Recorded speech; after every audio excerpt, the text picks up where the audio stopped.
तो नॉर्मली अगर हम देखें तो लगभग एक 10 से 11 महीने का बच्चा जो है वो सपोर्ट लेके या सहारा लेके चलना शुरू कर देता है। अगर हम देखें लगभग 1 साल का बच्चा ग्रेजुअली इंडिपेंडेंटली थोड़ा थोड़ा वॉक करना शुरू करता है और एक हाथ पकड़ के चलना शुरू कर देता है।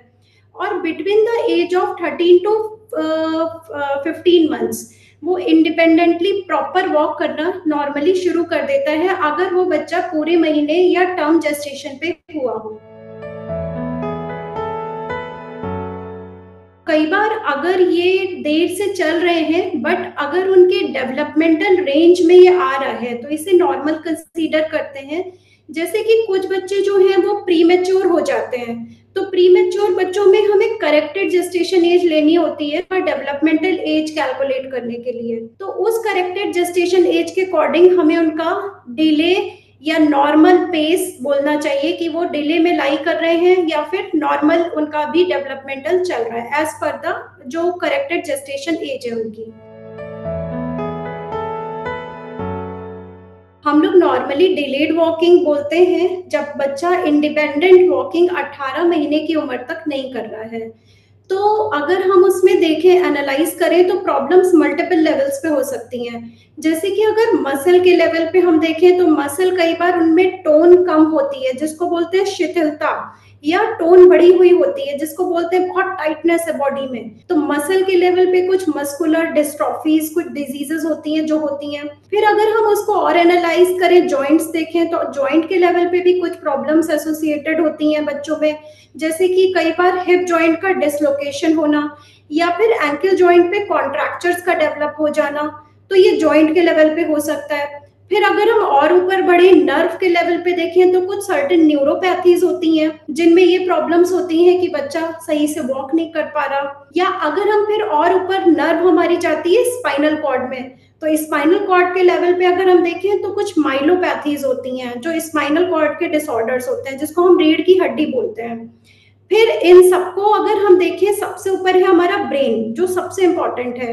तो अगर हम ब्रेन के लेवल पे देखें तो कई बार ऐसा होता है कि कुछ बच्चे जो हैं वो जन्म पे नहीं रोए होते हैं, तो उसको हम बोलते हैं हाइपोक्सिक इस्चेमिक एन्केफेलोपैथी होना या बर्थ एस्फिक्सिया होना।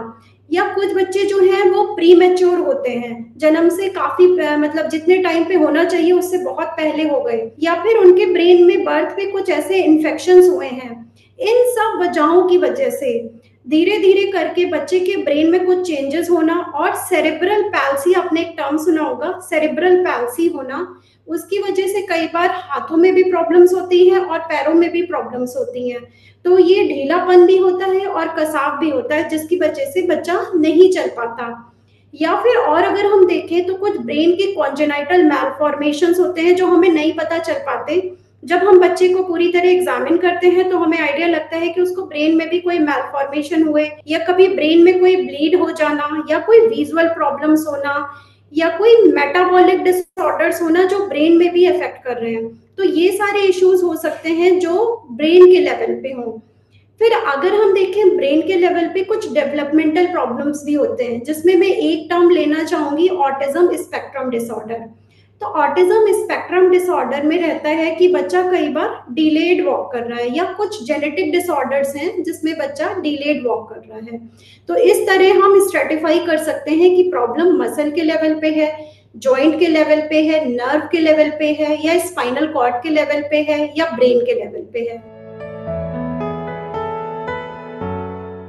तो नॉर्मली अगर हम देखें तो ऐसा नहीं है कि वॉकिंग सिर्फ एक मसल का फंक्शन है। वॉकिंग जो है वो एक कोलैबोरेटिव फंक्शन है जिसमें muscles, joints, neural connections with brain और ब्रेन, ये सबका कोऑर्डिनेटेड रोल है। बट यस, मसल बहुत इंपॉर्टेंट रोल प्ले करता है। तो हमें मसल की स्ट्रेंथ और टोन, ये दोनों चीजें देखना बहुत इंपॉर्टेंट है। कुछ जैसा कि मैंने अभी डिस्क्राइब किए कुछ डिसऑर्डर्स, जैसे कोई डेवलपमेंटल डिसऑर्डर है तो वो डिले करते हैं वॉकिंग में। तो इस तरह मसल भी एक इम्पॉर्टेंट कंपोनेंट है इन वॉकिंग जिसका हमें प्रॉपर इवैल्यूएशन करना चाहिए।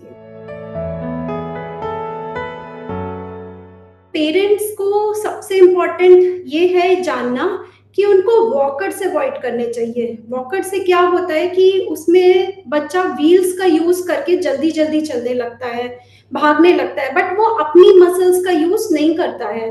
प्लस वॉकर का यूज़ करने में कई बार ट्रॉमा के बहुत रिस्क होते हैं।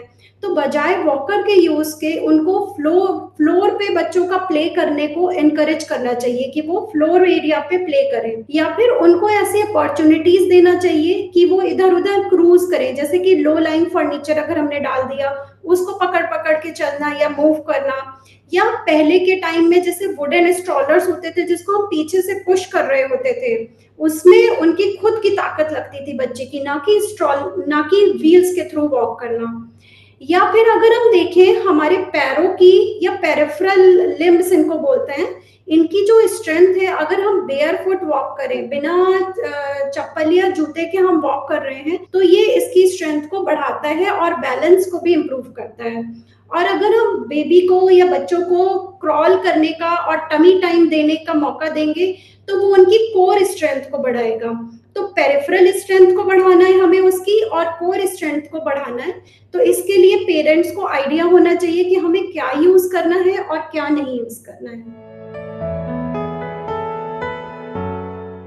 अगर वो पेरेंट्स जिनका बच्चा पूरे महीने पे हुआ है, टर्म जेस्टेशन, वो बच्चा अगर सहारा लेके खड़ा नहीं हो पा रहा है by the age of 12 months, या फिर 18 महीने तक की वो इंडिपेंडेंटली वॉक नहीं कर पा रहा, या फिर उसके मसल में कोई टाइटनेस है या स्टिफनेस है या बिल्कुल ढीला है, जैसे कि अगर हम उसको बच्चे को लेटाल दे तो बिल्कुल फ्रॉग लाइक पोस्चर में वो लेट जाए, इतना लूज है उसकी मसल्स, या उन पेरेंट्स को अपने बच्चे के लिम्स में कोई एसिमेट्री लग रही है कि वो एक पैर को कम यूज कर रहा है, जैसे कि एक पैर को कम यूज करना तो दूसरे पैर को ड्रैग करके आगे बढ़ना, या फिर उसको बाकी माइलस्टोन्स में भी प्रॉब्लम लग रही है, जैसे कि बच्चे का लैंग्वेज का भी डिले हो रहा है, बच्चा बाकी लोगों से भी कम्युनिकेट नहीं कर रहा है, उसका सोशल डिले भी है, उसका कॉग्निटिव डिले भी है, उसकी अंडरस्टैंडिंग भी नहीं है साथ में वॉकिंग के।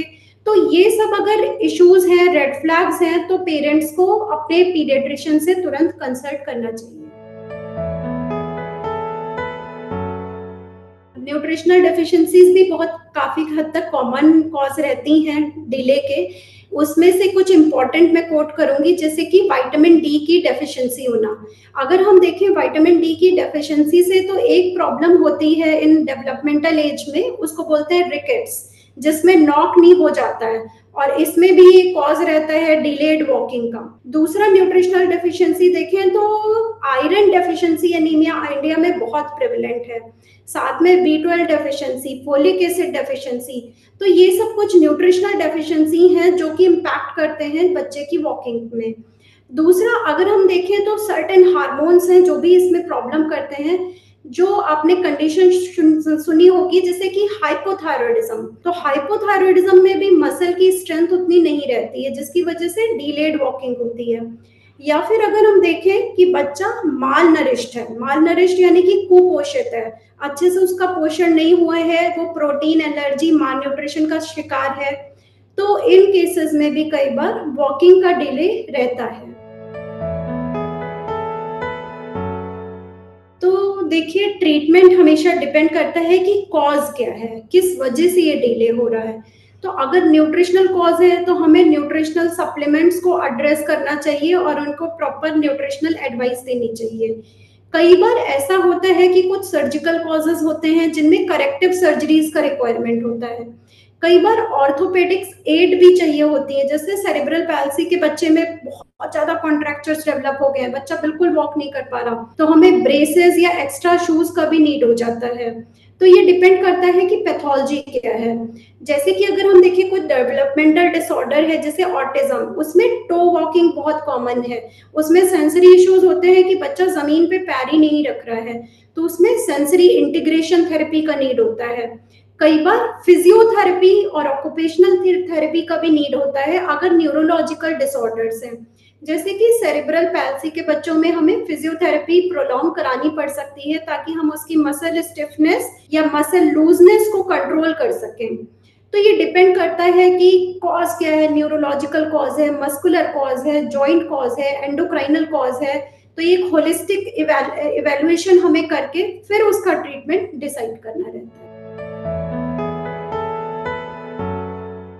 जैसे कई बार लेट वॉकर्स रहते हैं, उनमें फैमिलियल पैटर्न चलता है। दूसरा अगर हम देखें तो बहुत सारे जेनेटिक डिसऑर्डर्स रहते हैं जिसमें डिलेड माइलस्टोन्स होते हैं, जिसमें कुछ कॉमन नेम्स आपने सुने भी होंगे, जैसे डाउन सिंड्रोम हो गया, फ्रेजाइल एक्स सिंड्रोम हो गया। कुछ मस्कुलर डिस्ट्रॉफीज होती हैं जैसे कि Duchenne muscular dystrophy, spinal muscular dystrophy. तो इन सब में भी डिलेड वॉकिंग रहती है। तो नो डाउट जेनेटिक्स का रोल रहता है। कुछ मेटाबॉलिक डिसऑर्डर्स भी हैं जिनमें जेनेटिक्स का रोल रहता है, जिसमें ब्रेन में इन्वॉल्वमेंट हो जाता है, जैसे Pompe's disease, Hurler syndrome, Hunter syndrome. तो इन सारे कुछ और सिंड्रोम्स भी हैं जिसमें जेनेटिकल प्रॉब्लम की वजह से बच्चे में वॉकिंग या डेवलपमेंटल माइलस्टोन्स का सही टाइम पे अचीवमेंट नहीं हो पा रहा है।